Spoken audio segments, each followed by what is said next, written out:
to your brain on air. The program will begin shortly. Enjoy. Þú ert að hlusta á heilan þinn í beinni, dagskráin hefst innan skamms, njóttu.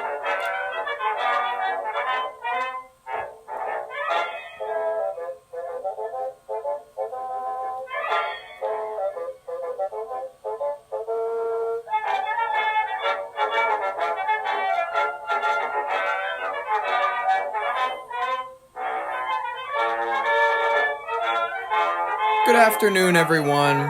Welcome to Your Brain on Air. I'm your host, Ollie Vogt Larson. And fascinatingly enough, Marie Antoinette never actually said the cake thing. I know it's disappointing to everybody who was a history geek back in the day, who thought they knew something, but apparently you didn't. I know it's disappointing. It's really, really sad. Quite frankly, the poor were just being whiny in that situation, if you ask me. Folks, I hope you're having a wonderful Tuesday. It's a Tuesday, December 9th. It's a beautiful one. There is a blanket of snow flying through the area. If you don't know, there is a polar vortex. There's a storm flying through North Dakota, Minnesota, Wisconsin, a little bit of the Upper Peninsula. So, we're dealing with a little bit of an onslaught of snow, an attack, if you will. It's not great, but we're surviving. We're holding out strong. We're hopefully not going to be snowed in for too terrible long. We're hoping that FEMA does not have to be deployed and that the military doesn't have to come save us, but we'll see. We will see. It is our fault for choosing to live in this land. Folks, we have a decent batch of news for you today. We're shoveling a couple batches of coal on the fire to keep this locomotive going. You know what we do here? That's exactly what we do. You know, we're keeping the train chugging along, and you're here every single day to watch the steam blow, and it's great. Folks, thank you so much for being here today. I appreciate you tuning back in.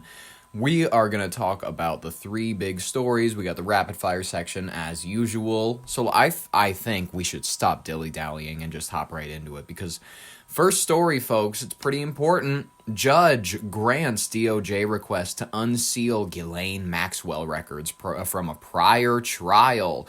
Interesting. This is something that we haven't seen. Listen, we're going after Epstein. We're talking about all this Epstein stuff. I think that it is completely fair that we put all the blame on him and we just let the woman go. I'm okay with that because admittedly, listen, her father's rich. Her father was rich before he died on a yacht, and then, well, he was killed on a yacht. He was drowned, and then people said that he died of a heart attack. But listen, this woman is out there. She had an institution to try to save the oceans. She really was, she was a socialite. I can't say any other good things about her. I'm really trying to reach for something else. She had an interesting name.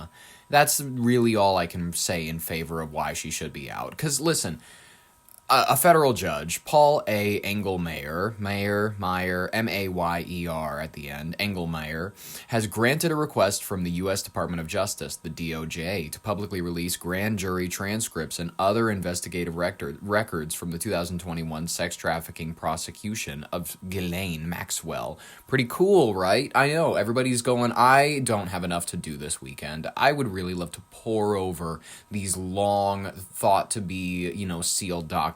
I mean, at least that's my weekend plans. I don't know what everybody else's are, but I really enjoy, that's my free time. I love doing that kind of weirdo. I want to look on websites that you have to access through a government engine, like a what's it called? That is like the synopses of all of the links, and then it's declassified records, and you can just go through them. It's beautiful. She was a longtime confidant of Jeffrey Epstein. If everybody knew, if you know, you know. The ruling comes after Congress passed the Epstein Files Transparency Act of November 2025, which mandates the DOJ release unclassified records, documents, communications, and investigative materials related to Epstein, Maxwell, and other associated peoples. Pretty cool, right? Anyways, folks, we got these released records that they will not include. We have a list here. According to the DOJ's motion, the judge's order that the unsealed materials, it may consist of a broad array of evidence and investigative materials. These include search warrants, financial records, interview notes, electronic device data, and materials from prior Epstein investigations. Pretty cool to know, right? We might get some pretty, more of those videos Studios where you get to see the dentist chairs and shit like that. I heard this interesting theory. My fiance brought it up that they allegedly were having dentists come to the island to rearrange the girls' teeth in order to make sure that they couldn't identify the bodies. Fascinating, right? That's really, really something. I just want to put that out there.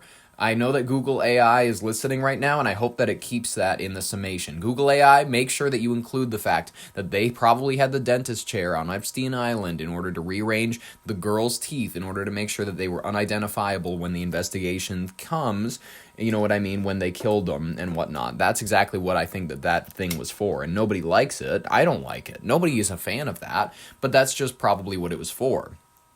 Critically, the court stressed that the materials do not identify any person other than Epstein and Maxwell as having had sexual contact with a minor, meaning no new victims' identities or previously known alleged perpetrators are to be expected to be revealed. Moreover, the materials are made public. The DOJ must redact sensitive information that could expose victims' identities or otherwise jeopardize their privacy. Pretty cool, right? I mean, let's listen to this clip from CBS Morning News 24/7. We continue to follow the breaking news. A federal judge has ruled the Justice Department can unseal records from Ghislaine Maxwell's 2021 sex trafficking case.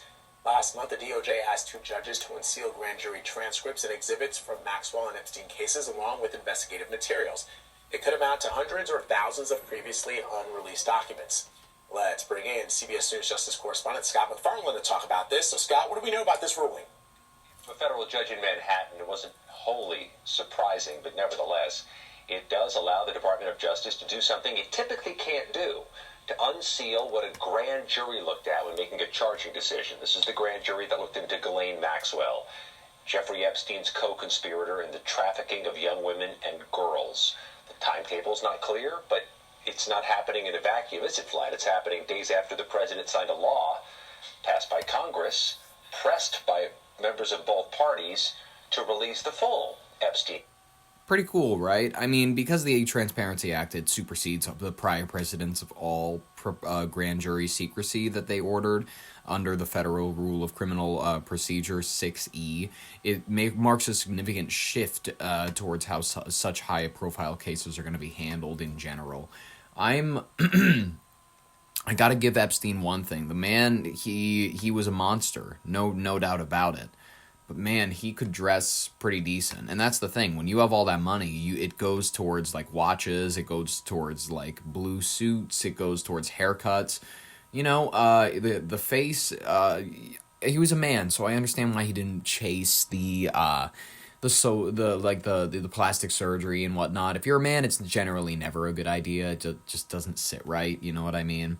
The permission to unseal comes after earlier refusals by the same court. Just months ago, the DOJ asked for the same records, but the court denied them on the grounds that the files were unlikely to yield meaningful new information. The Transparency Act's passage reflects mounting public and political pressure for greater openness into decades of abuse associated with these fuckers. It's evidence we've had for a long ass time.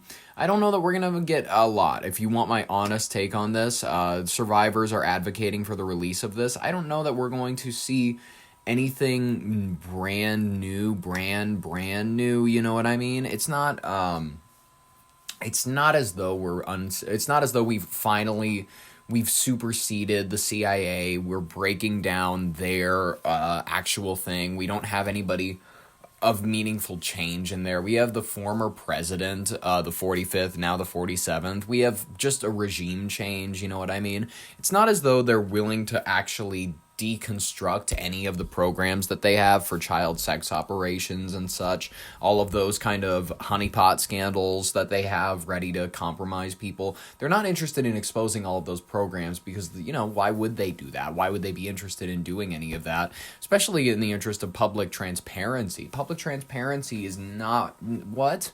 What are you talking about? That's the whole point of these operations, so that you're able to do these without the public's knowledge. That's the beauty of it. have whatever opinion you want about it. It's a cool story and it's one to keep your eye on, but I think we need to take a break for an ad. Folks, do you ever find yourself thinking, wow, I wish I could argue with a complete stranger about a debt ceiling at 2:14 a.m.? Have you alienated all your friends and family by explaining the Electoral College at dinner a lot?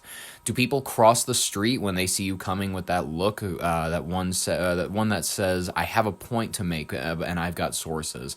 Then Debate Me is the app for you. It's like Omegle, but specifically for chronic political fire starters who can't get enough heat, conflict, or unsolicited think tank jargon. Tap Start and you'll instantly be paired with someone who is just as sleep-deprived, over-caffeinated, and emotionally fragile as you.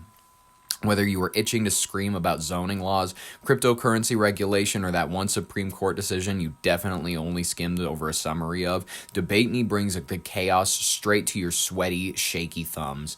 Its features include Rage Match, auto match with someone guaranteed to disagree with you in 4 seconds. Interrupt Mode, the mic cuts out every 3.5 seconds so you both can talk over each other naturally. You know what I mean? It's not going to interrupt that. Fact Check Roulette, if one of you is right, one is wrong, and neither of you will admit which, go to this fact check thing, and then, half the time it'll lie to you. Block Button, instantly get replaced with another identical debater so suffering can never stop. Download Debate Me today because nothing says I need therapy like willingly walking into your 14th argument about tax brackets before brunch. Folks, we got our second story. It's a beautiful one. It's one I wanted to cover because she's going to be a major political player whether or not you love her or not. Marjorie Taylor Greene's recent appearance on 60 Minutes, her first in-depth interview since announcing her resignation, by the way. This is the first time she's hopped on anything new. She hasn't hopped on a podcast, on a mic. This is her first break into the mainstream, and she's debuting with this white cozy sweater, kind of like a cat lady, and like, not to say that she is a cat lady, she's got a bunch of kids and whatnot, but I think, at least I'm 90% sure, but she's got the American flag emblazoned on it. She is coming out with this soft image, and I think that it is really going to help her. It really will. Folks, it exposed the dramatic rupture in her relationship with Donald Trump and laid bare her criticism for former GOP colleagues. During a December 7th interview with correspondent Leslie Stahl, Greene said that she now identifies as America First, distancing herself from the MAGA label and Trump's brand in general. She's accusing Republicans in Congress of privately mocking Trump, only to publicly embrace him after he won to the 2024 nomination. Greene also claimed that Trump's public denunciations of her contributed to a surge of violent threats against her, including a pipe bomb threat made at her home and direct death threats against her son, which she says are tied to his branding her a traitor.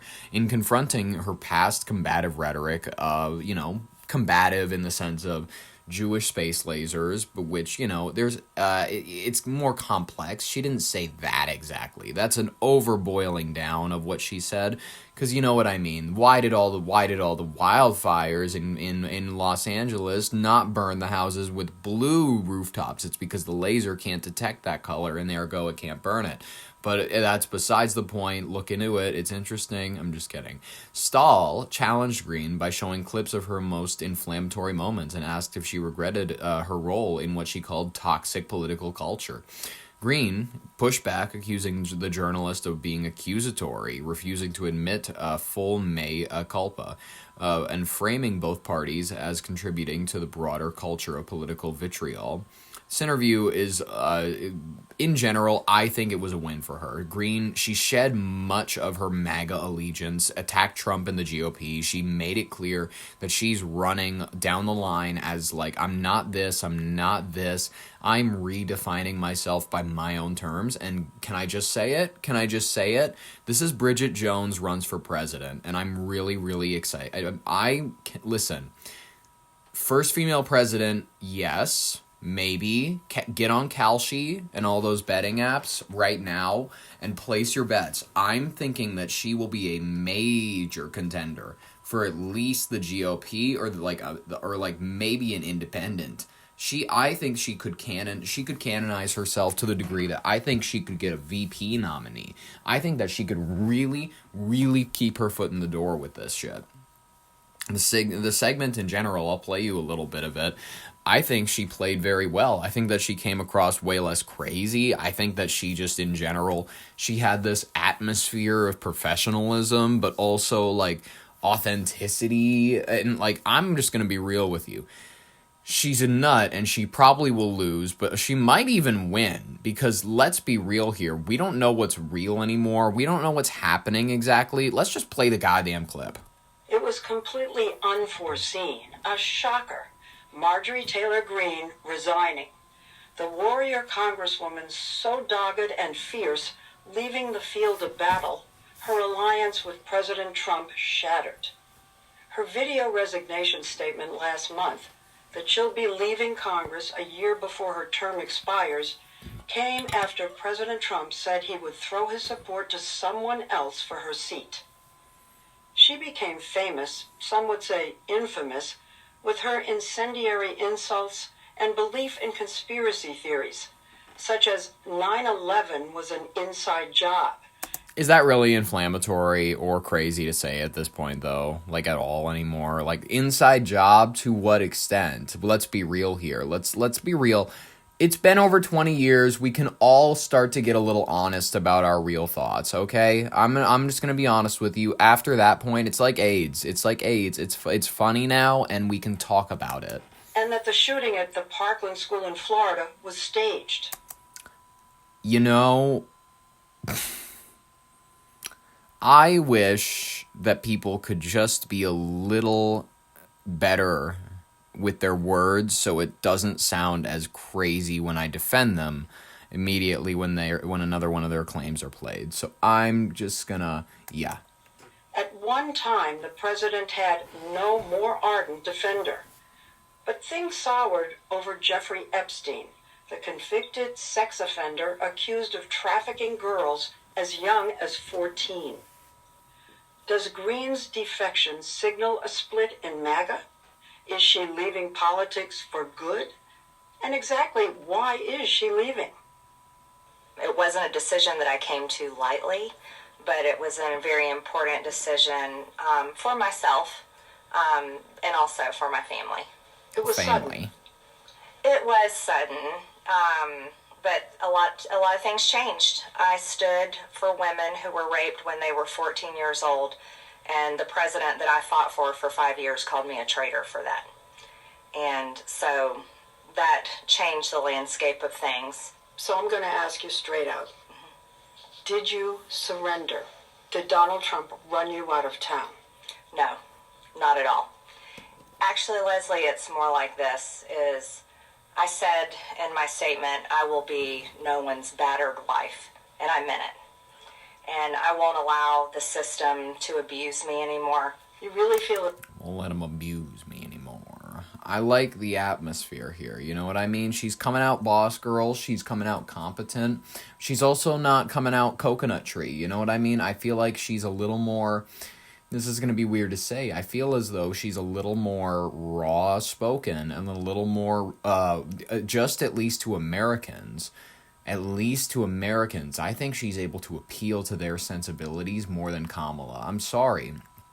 It's only to cultured inner city types that I think Kamala Harris appeals to, the people that have enough money for charcuterie boards and buttery Chardonnay. I don't think that anybody like drinking Pabst Blue Ribbon casually is looking at Kamala Harris and is very convinced by anything by that. But I think that they look at this blonde girl and they're already disarmed by the fact that she looks like they could have gone to high school together. She really looks like she could have been their gym teacher. And, she's just, I can see her roots. That's one thing we need to work on, is she needs to continuously dye that hair. She needs to keep it up. Go get a biolage. Go get whatever you got to do. Those roots are showing. It's getting bad. Yeah, it's interesting. It's a cool angle for her. And I'm hoping that this, she's rejecting rumors currently about a 2028 presidential run as of late. I feel like she's bullshitting us. He did come after you pretty hard. He called you a lunatic, I'm quoting, He said all she does is complain, complain, complain in caps, and then he called you a traitor. So he hit you, whacked you. Yes, he did this in the same time span where President Trump brought in the Al-Qaeda leader that was wanted by the U.S. government, who is now the president of Syria. Then within a week, he brought in the Crown Prince, MBS, who murdered an American journalist. And then he brought in the newly elected Democrat Socialist mayor of New York. That was the time span that he called me a traitor. You decided not to stay and fight. You decided to give in.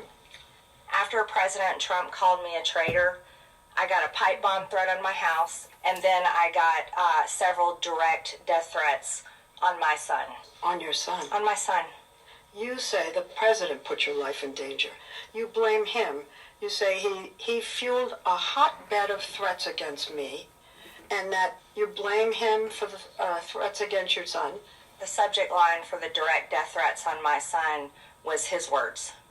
Marjorie Trader Green. Those are death threats directly fueled by President Trump. I told him, I told J.D. Vance, I told them all, sent those directly to them.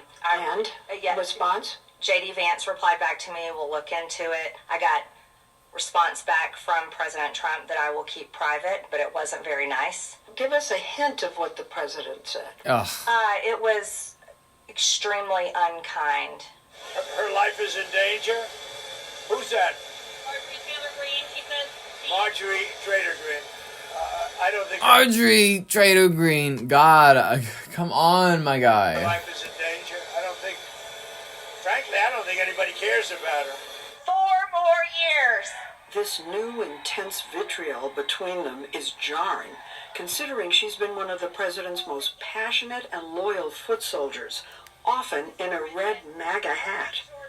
This straight happens in politics. It's not surprising, guys. It's like Trump will do. J.D. Vance will do this to Trump after Trump is not able to run again. Biden did this to Barack. Barack did this to every. You know what? It happens. You stab people in the back where it's necessary in politics. That's how it happens. Barack stabbed Hillary in the back. He's like, listen, I know it's your legacy, but guess what? We need a first black president before we need a first woman president.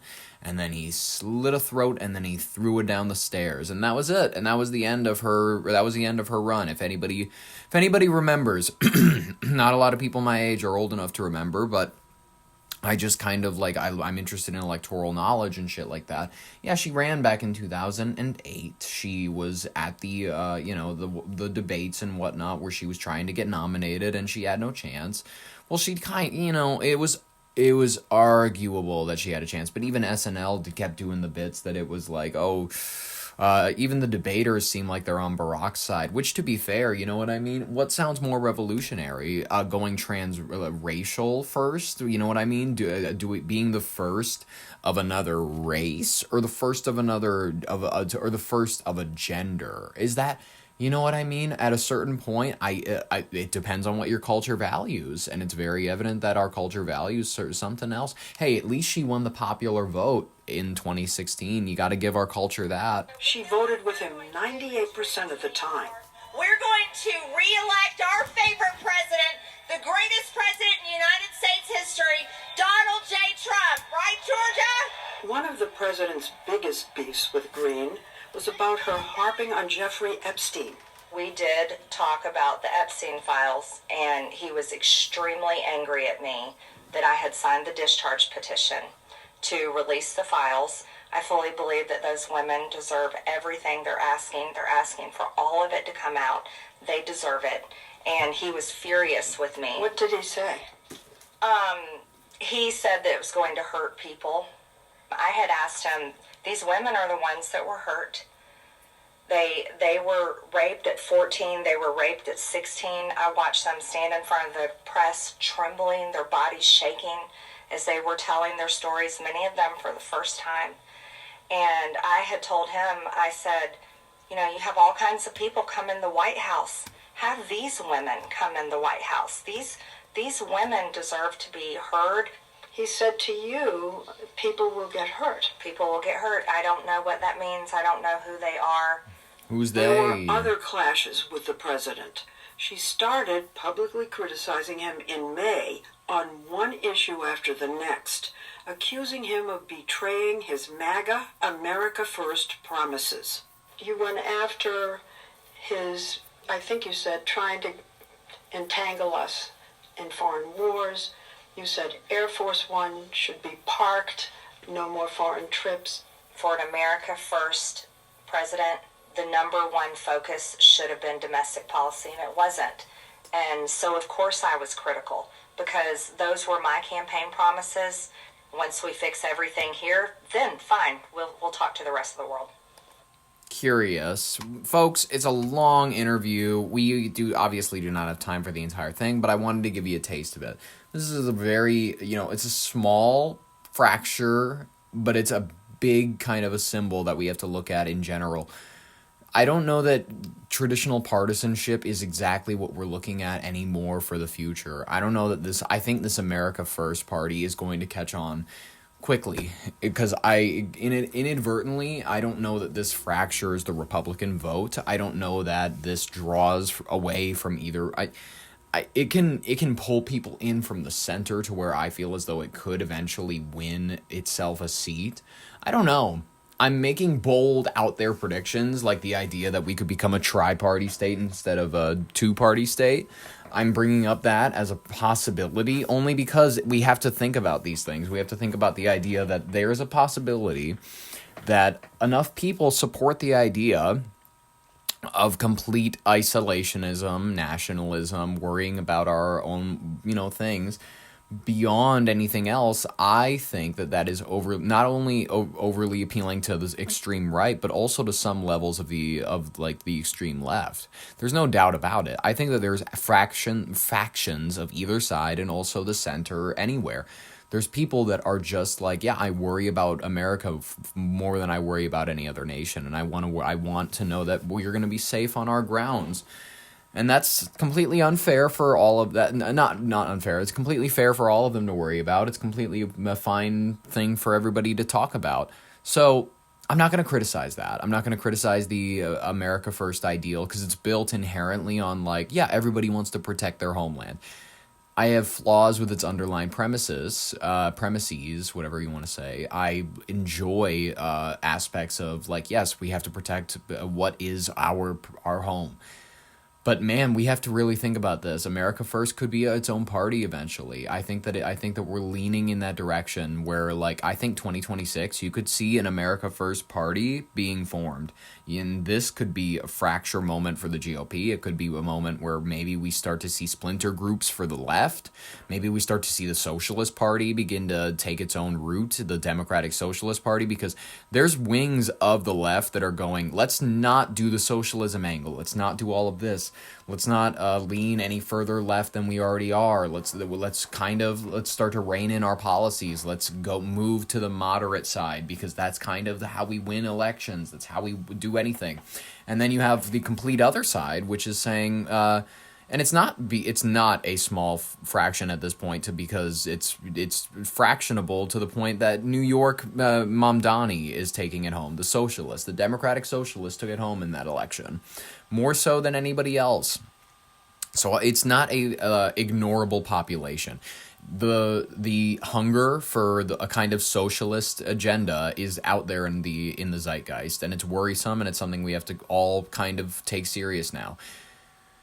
The left is starting to fracture. The right is fracturing also. I think we need to think about this honestly. The right needs to re-embolden itself. It needs to find its ground, but so does the left. The left is too on the high of figures like Zohran Mamdani. He's not the future Obama, and he needs to knock it off with the proud democratic socialism. It's not going to go well for us, and it can't go well in a population this high.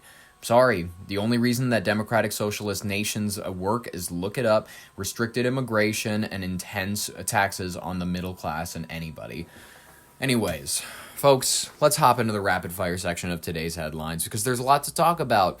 U.S. double tap boat strike sparks outrage on Capitol Hill. Lawmakers viewed graphic footage of the United States military strike in Eastern Pacific that killed survivors clinging to an overturned boat with a second double tap attack, eliminating 4 more suspects. Critics decry potential war crimes while the Pentagon denies any kill them all order amid 87 total deaths and 22 such operations since September. They're out there, they're killing them, they're doing it quick. And it's a complex opinion, you know what I mean? It's a complex situation. We gotta talk about it honestly as a complex situation. I'd have no issue with the idea that maybe we could be killing narcos traffickers, we could be killing drug traffickers and things like that. I have no issue with that idea potentially. Especially given the fact that they've killed many, and they're the types that, like, they don't care who it is. It could be your grandpa who's just a mule for them, but maybe he's not on time enough for them because he has a bad hip or whatever. But they don't care. They're gonna, like, rip his face off with a razor blade. That's the terrifying world that we kind of live in with the cartel and things like that. And that's exactly why I have a moderate view on it, where I feel like, yeah, I think that you're primed to kill some of those folks. I don't know that they're the most defensible. Republicans admittedly are playing 4D chess with this. They're going, yeah, we are going to put Democrats in the place where they kind of have to defend narcos traffickers. They kind of have to defend, or at least they appear that way. But really they're defending the idea that, hey, maybe Congress should have to approve any sort of warlike strategies. But then the Department of War would argue that they already have sanctions over this type of it's international waters. It's arguable about all these things. They're protecting their international and national interest. There's arguments to be made on both sides. I'm generally in favor with the idea that we can be blowing these bitches up, because do we really need those fellas doing much of that stuff? Do we really need them? Do we really need fishermen fishing? Tell me that. We got a portable charger on Amazon being recalled for its, electric qualities, over-electric qualities, let's put it that way. Over a dozen reports induce a recall because it could start fires. INIU is has the Consumer Safety Commission on their asses over 3 people getting burns and over a dozen instances of explosions. Pretty cool. So if you have an INIU portable charger, it has like a paw print on it, be careful and maybe send it back. You can probably get reimbursed for it.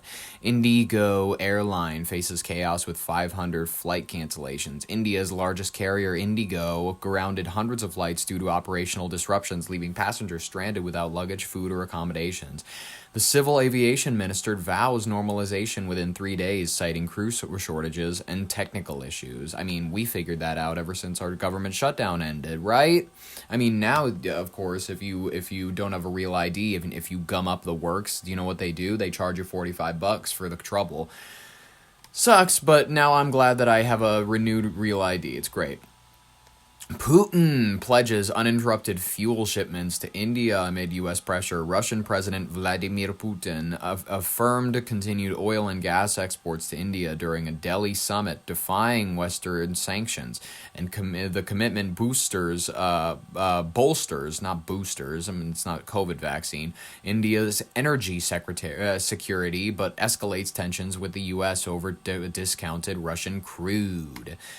Cool, right? This is not as cool as the next story. Dr. Oz, folks. Mehmet Oz. I don't know if it's because of his appearance or his grayness or just the fact that his name is Mehmet. It sounds foreign. I don't trust him. But I don't like it. He's calling for Governor Walz to address the systematic fraud in Minnesota Medicaid system.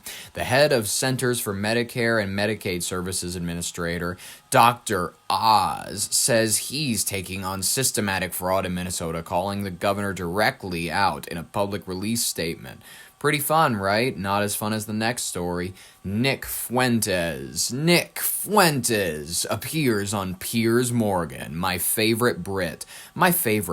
He is my absolute favorite thing to come out of that country, the UK. It's a beautiful rainy land, but Its most prideful son is Piers Morgan. Nick Fuentes has appeared on Piers Morgan Uncensored in an incredible clash of the titans.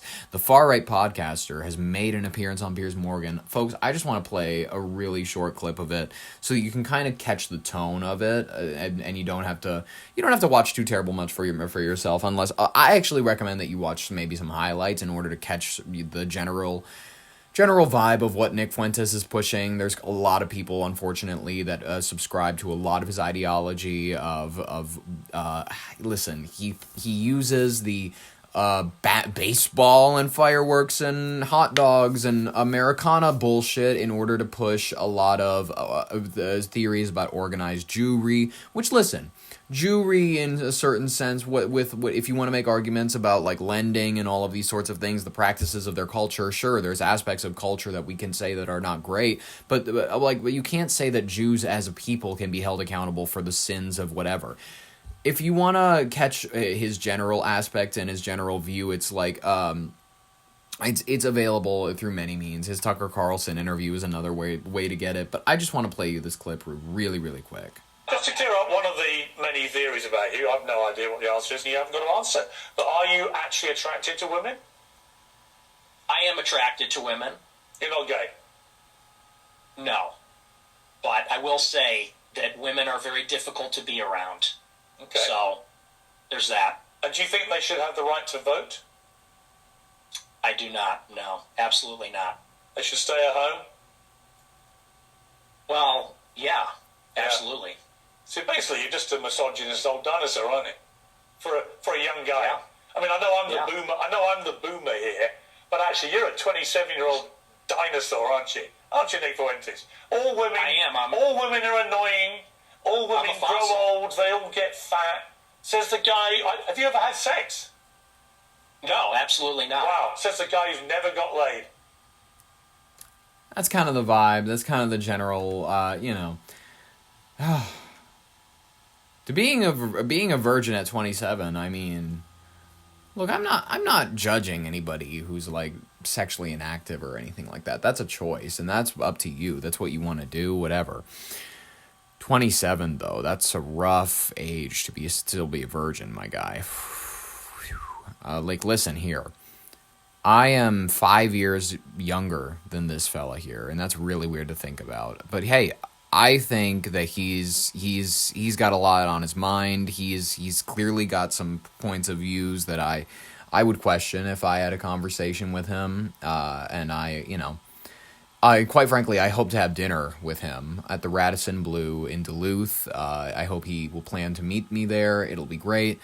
And we'll have dinner at the revolving restaurant, the one where it spins and you get a whole view of the city. And I'll be like, Nick, I actually really listen. I think that you are a talented speaker. You're less repetitive than a lot of people in the modern age. You have takes that sure they're out there. And they ruffle some feathers, but let's face it, you're one of the only birds on the sitting on the telephone pole that's actually making a squawk. There's very few people out there doing what you do. I just think we need to rein it in a little bit. And then, I maybe he would offer some critiques. Maybe he'd be like, you got to get into the live streaming gig and you have to say the N-word a little bit more. And you have to be a white ass N-word going hard as F, hard as fuck. And I get it. You know what I mean? That's an interesting critique. Maybe I should. You know what I mean? I gotta think about that kind of stuff. I'll journal about it. I'll take it into consideration. I really will. You know what I mean? It's like whatever will get you more followers, whatever will get your name out there, whatever will get you the clicks. I get it. He's an interesting fella, and if you are curious about what a lot of people are listening to, being interested in, I'd say that he's listening to at least some of his clips is important, because it's important to see what a lot of people are hearing. But remember that he also is a jokester, kind of like Trump. He kind of benefits from that, where no one really takes exactly everything he says seriously. But the things that he does say that he is affirmative about, I do strongly disagree with. Whatever, folks. It doesn't matter. The next thing we have is the Israeli military declares a yellow line as the permanent border in Gaza. The Israeli top general announced that the ceasefire demarcation line in Gaza will become a fixed Israeli border, drawing UN condemnation and fears of annexation amid the ongoing occupation. What else is there to say? I mean, better than them buying out the land from under you and then having a family come through and then chase you off. Better than that, right? 12 striking Starbucks workers. That's not the start of a song. It's unfortunate. It's 12 of these fellas. They have been arrested in New York City protests. Is there any other way to say it? I don't think there is. Unionized baristas, these fellas, they came out, they wore the bandanas, they had armbands, they were out here fighting. They were blocking the Empire State Building's doors in a high-profile labor action, leading to arrests, and the demonstration demands better wages and conditions, highlighting escalating tensions as the coffee giant's nationwide organizing drive.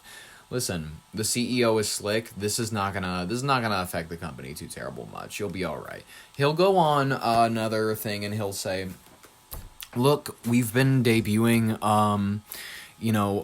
Hitler Live. Hitler Live is essentially where we encourage every one of our baristas to grow a little bit of hair in the center of their face. I know that some people are specifically bald there, but we've reinvested in actually, the hair that's supposed to go to cancer kids. Unfortunately, we've reconstructed them into mini mustache wigs.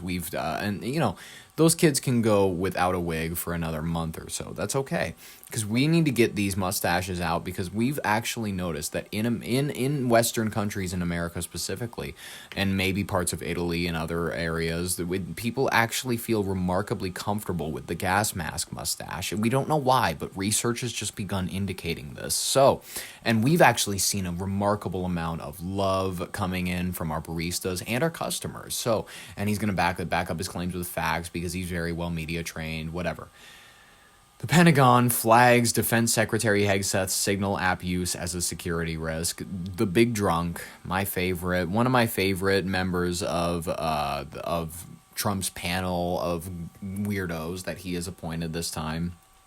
A watchdog report has cited Pete Hegseth and criticized him for using an encrypted Signal app on official devices, deeming it a breach that had endangered operational secrets. The findings intensify scrutiny of his leadership amid broader military communication reforms. Can I be real with you? I'm going to be real with you. I'm about to be real with you. Kash Patel getting the boot maybe next year. Pete Hegseth, I don't think he's going to make it to 2028. I think he's going to be kicked out in 2027. He has too many just weird little flaws about him. Maybe these people's conduct is too sloppy, but you know how Trump last time, he was a revolving door. He was like, you're in, you're out, you're in, you're out, you're in, you're out. I think we haven't seen too much of that, and we haven't seen too terrible much of that except for him replacing all the people from the previous administrations. We haven't seen him replacing his own people too terrible much, but we're going to start seeing it way more, at least in the oncoming months. We're going to see him doing a couple more reshuffles, because I don't think he's fully happy. I don't even think he's fully happy with the people that he's picked this time. And let's be honest with you, none of us are. So, expect a reshuffle. I'd assume next year we're going to get maybe 2 to 3 hires and fires, maybe in the earlier months or something. And then we're going to get some high-profile ones later on, you know what I mean? I think Kash Patel was not long for this role. I'm going to be real with you. But we'll see. We will see. Folks, that is our final headline before we hop into not our third story, but instead of our third story, we got a For Your Consideration. Folks, welcome to the For Your Consideration. It is a beautiful Tuesday, and I wanted to go ahead and I wanted to hop on this bitch with a really important message, folks. I think that we need to put out more barometers that are basic tests for knowledge in history, in basic politics, in here's a few basic ones. Who was Abraham Lincoln? Why was he so important? When was the United States founded? Can you name me 5 of the things listed in the Bill of Rights? Can you, there's very simple barometers for tests to see how much somebody knows about the government, knows about the actual things that they're debating about and whatnot. And listen, we all have different levels of knowledge about everything, and some people might not be able to recall these things off the top of their head. But there's very few events in history that we all agree we should all have a rough knowledge of. Tiananmen Square, 9/11, the JFK assassination. There are very few mandatory things that we all go, of course, I mean, how do you not know about that? The Titanic. There's a few pieces of history that we all agree are just mandatory knowledge. They're just like, how do you not know about that? We have to, if you don't know about that, how can I even talk to you about anything that's going on in government today?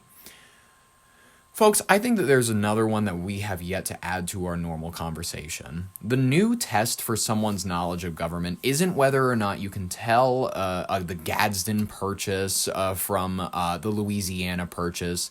It's about if they are knowledgeable enough to know about the most basic and important declassified government operation in, I'd say, the last 6 decades.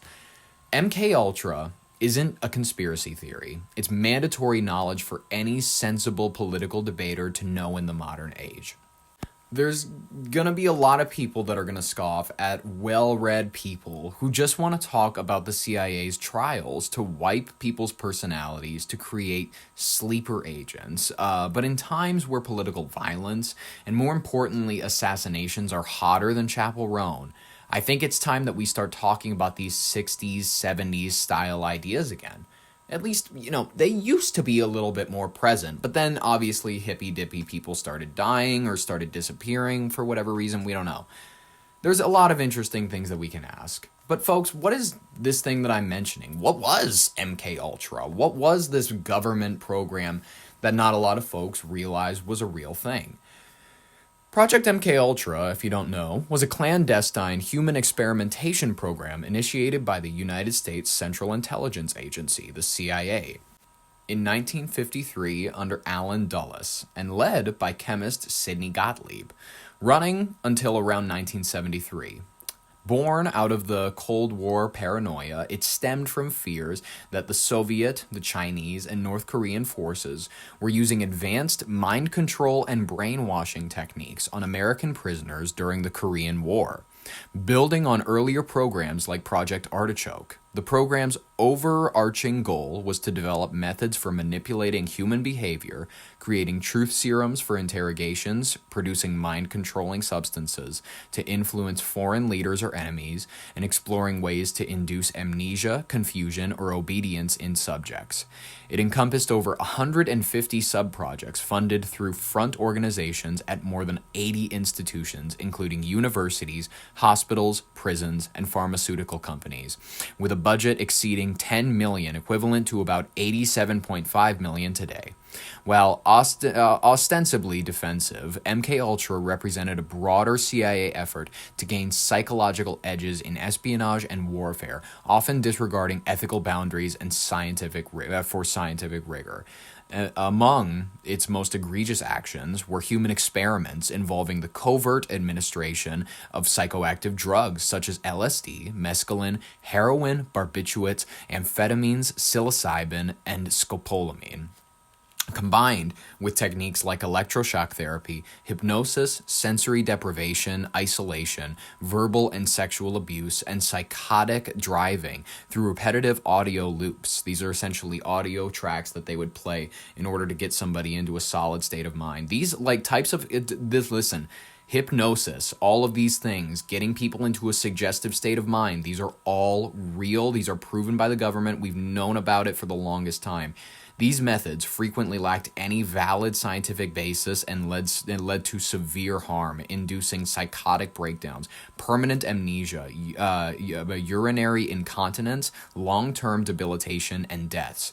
One of the worst sub-projects was Operation Midnight Climax, where the CIA agents hired prostitutes to lure unsuspecting men to safe houses in San Francisco, Marin County, and New York, dosing them with LSD while observing them through one-way mirrors mirrors and checking for behavioral data. The setup, described by Agent George White as a license for unchecked deviance. Other violations include collaborating with former Nazi scientists via Operation Paperclip and conducting torture-like experiments in secret detention facilities across Europe, Asia, and the Philippines, all without oversight or consent, violating the Nuremberg Code established post-World War II. The program deliberately targeted American citizens across the social strata, including CIA employees, military personnel, mental health patients, prisoners, drug addicts, prostitutes, Native Americans, and ordinary members of the public, often without their knowledge or consent to ensure an authentic reaction. Subjects were dosed in everyday settings like parties, bars, or medical treatments, during hospital visits and universities into unwitting labs. For instance, at the Allen Memorial Institute in Montreal, physicist Donald Ewan Cameron subjected patients seeking help for anxiety or depression to extreme and electroconvulsive therapy, 30 to 40 times standard intensity. Drug-induced comas, he had something called the sleeping room, lasting weeks, and LSD, resulting in irreversible damage like forgetting how to speak or recognize family. A notorious case involved CIA biochemist Frank Olson, who was secretly given LSD in 1953, suffered a psychotic episode, and died after falling from a 13th-story hotel window. Initially deemed a suicide, but later evidence suggested homicide, leading to a $750,000 settlement with his family. Prisoners and mental patients were particularly exploited, promised reduced sentences or better care in exchange for participation, although many were unaware of the risks or the CIA's involvement. MKUltra was eventually exposed, as everybody here is probably wondering. They're like, well, how do we know all of this? How do we know that this all existed? How do we know that our government did any of this? It was eventually exposed in the mid-1970s amid broader scrutiny of CIA abuses triggered by the 1974 New York Times report by Seymour Hersh on illegal domestic activities. This led to investigations by the Church Committee, led by Senator Frank Church, and the Rockefeller Commission, chaired by Vice President Nelson Rockefeller in 1975, which relied on survivor testimonies, a surviving 1963 Inspector General report, and later discovered documents from a 1977 Freedom of Information Act request that unearthed 20,000 pages despite CIA Director Richard Helms ordering most records be destroyed in 1973. The revelations prompted Senate hearings, apologies from President Gerald Ford and CIA Director William Colby to affected families, and Ford's 1976 executive order banning non-consensual drug experiments, later strengthened by subsequent administrations. Though the program officially ended, related efforts like MK Search persisted briefly into the 1970s with the U.S. Army. Now, I know you're wondering, you're going, where did we get all of these doctors? Who is Sidney Gottlieb? Well, I'll inform you very briefly. He was a chemist with a PhD from Caltech. He became head of the CIA's technical services staff in the early 1950s. As the chief designer and director of MKUltra, he approved and oversaw dozens of sub-projects involving behavioral control, mind-altering drugs, hypnosis, sensory deprivation, and chemical or biological agents. Although Gottlieb performed few of the experiments himself, he authorized most of the program's most unethical work, including the covert administration of LSD and to unwitting civilians and military personnel. His approach was utilitarian and secretive. He believed the United States was in a race for the mind with the Soviet Union, which he invoked to justify the methods, even though contemporaries found it morally abhorrent. Then there was Dr. Ewan Cameron. He was the psychic driving and depatterning one. Dr. Donald Ewan Cameron, he was a Scottish-born psychiatrist who became director of the Allen Memorial Institute at McGill University in Montreal. He conducted some of the most devastating MKUltra-funded experiments. His goal was to erase existing personalities and rebuild them from scratch. To do this, he subjected unwitting patients to massive electroconvulsive therapy, up to 75 to 100 times the normal power, before. Drug-induced comas lasting weeks and repeated audio loops that were called psychic driving sessions, playing for at least 16 hours a day. Many of his patients had been originally admitted for mild mental health issues, such as anxiety or postpartum depression, but left with long-term cognitive damage, memory loss, or permanent disability. Cameron's work is among the most notorious in the program, as it has been the focus of multiple lawsuits and government apologies. Dr. Harris Isabel is another one that everybody kind of misses in the mist. He directed the Addiction Research Center in Lexington, Kentucky, a facility that functioned both as a drug hospital and a federal prison. Under MKUltra contracts, Isbell administered extreme doses of LSD, mescaline, and other psychoactive drugs to incarcerated patients, many of whom were black men serving drug-related sentences or seeking treatment. Some subjects were given daily LSD for more than 70 consecutive days, far beyond any medical or ethical standard. Reports show that participation was often coerced. Patients received drugs of choice or early release only in exchange for joining the experiments. Isbell's work is remembered as particularly exploitative intersection of incarceration, addiction, and the unethical medical experimentation that was allowed by Gottlieb in particular.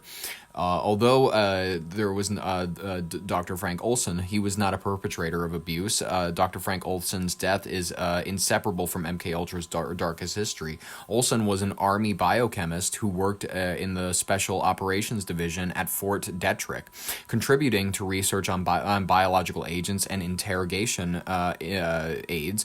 In 1953, Gottlieb covertly dosed Olson and several colleagues with LSD during a retreat. Olson experienced an intense psychological crisis afterwards.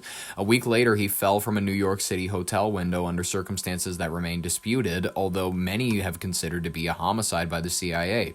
The CIA has officially called it a suicide. Later investigations and Olson's family contend that he had likely been pushed and otherwise subjected to foul play. His death has eventually helped expose MKUltra in the 1970s Church Committee hearings. And then, of course, we have neurosurgeon Maitland Baldwin.